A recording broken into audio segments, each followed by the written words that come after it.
Xi Jinping a obtenu un troisième mandat et sa position au pouvoir le place aux côtés d'un des plus grands dictateurs de l'histoire du communisme.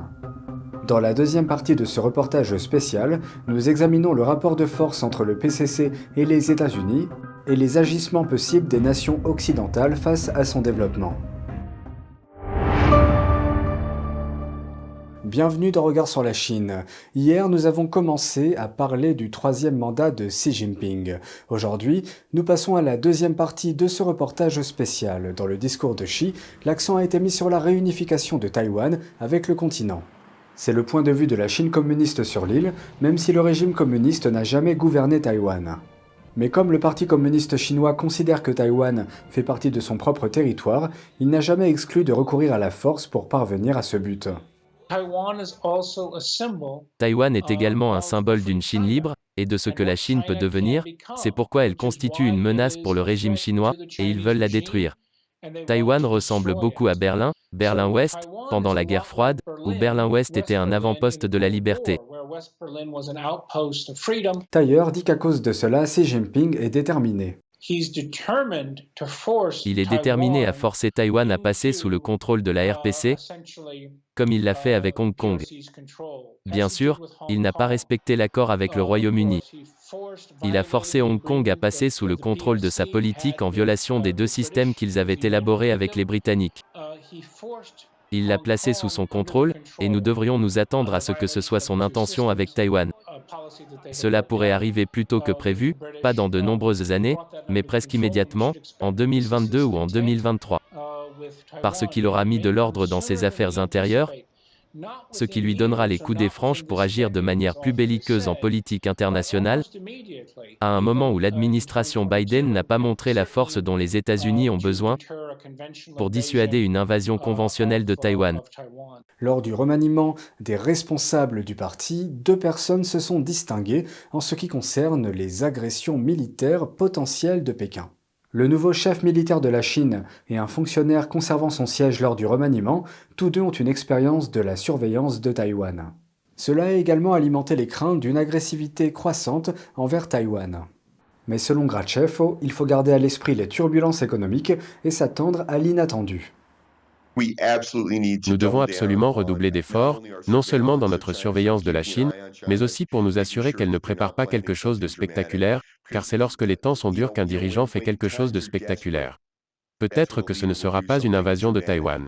Peut-être qu'il y aura une invasion de l'Inde. Je ne sais pas.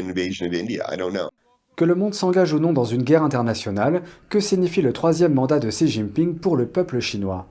Le peuple chinois est entravé par ce régime, qui viole les droits de l'homme, et limite la capacité des Chinois à exercer pleinement leurs droits,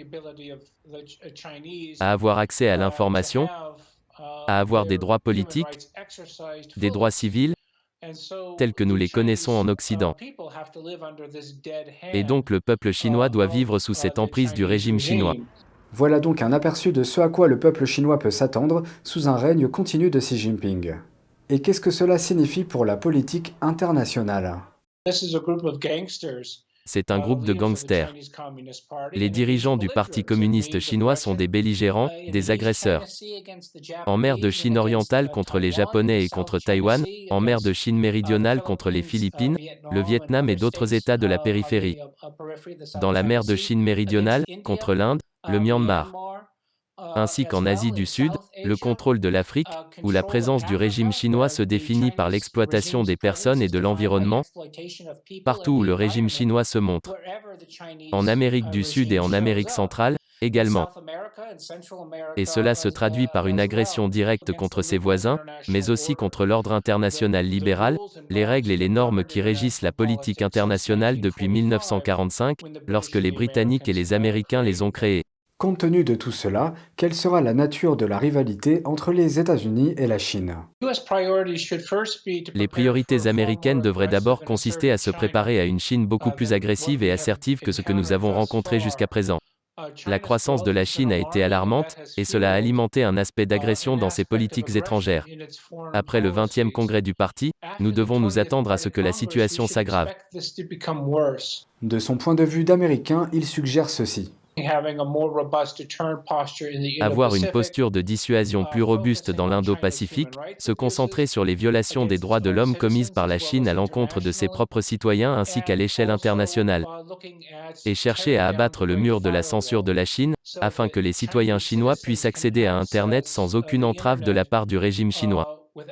C'est-à-dire en utilisant des technologies qui, en coopération avec les États-Unis, le Royaume-Uni et d'autres acteurs, pourraient être employées pour permettre un accès libre et équitable aux citoyens chinois, et leur permettre d'accéder librement à Internet.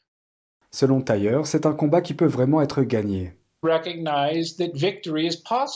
Reconnaître que la victoire est possible, que le régime chinois doit être confronté. Et s'il est confronté, il peut être vaincu. Et il peut être vaincu par l'idéologie, ou par des moyens cinétiques. Nous ne voulons pas en arriver à un conflit cinétique, mais à un conflit sur plan idéologique, qui est quelque chose que l'Occident devrait mener de manière agressive contre le régime chinois, pour faire comprendre au monde et au peuple chinois que le régime n'est pas légitime, et que le peuple chinois n'a pas à souffrir sous ce régime. D'autres mesures peuvent être prises. Il y a beaucoup de choses que l'Occident, les États-Unis, les pays du monde entier et le peuple chinois lui-même peuvent faire. Un front uni est absolument nécessaire pour vaincre le régime chinois. Et c'est quelque chose qui peut se coaliser. En fin de compte, il est absolument important d'avoir des médias libres et d'être conscient des efforts de la propagande chinoise et des efforts pour diffuser cette propagande. Et on n'est pas dupe de leurs efforts pour la camoufler en un destin commun de l'humanité, ou une image de la Chine, qui vante le progrès scientifique, ou qui vante l'exploration spatiale, ou le prétendu bonheur du peuple chinois, tout en masquant la vraie nature du régime, qui est une dictature totalitaire. Une façon de garantir le succès est de couper le flux d'argent. Nous, en Occident, nous finançons le Parti communiste chinois, l'Armée populaire de libération et les services de renseignement chinois, en permettant à des entités chinoises de lever des fonds à New York. C'est tout simplement scandaleux et il faut y mettre fin. Nous reconnaissons également le plan d'épargne retraite. Par exemple, les retraités du gouvernement américain ont participé au plan d'épargne retraite par le biais de BlackRock et d'autres entités, ce qui fournit une avenue pour investir dans certains fonds qui seraient investis dans des entités chinoises. En termes de propositions, voici la plus importante. La prise de conscience par les grandes entreprises technologiques de la Silicon Valley, mais aussi par Wall Street.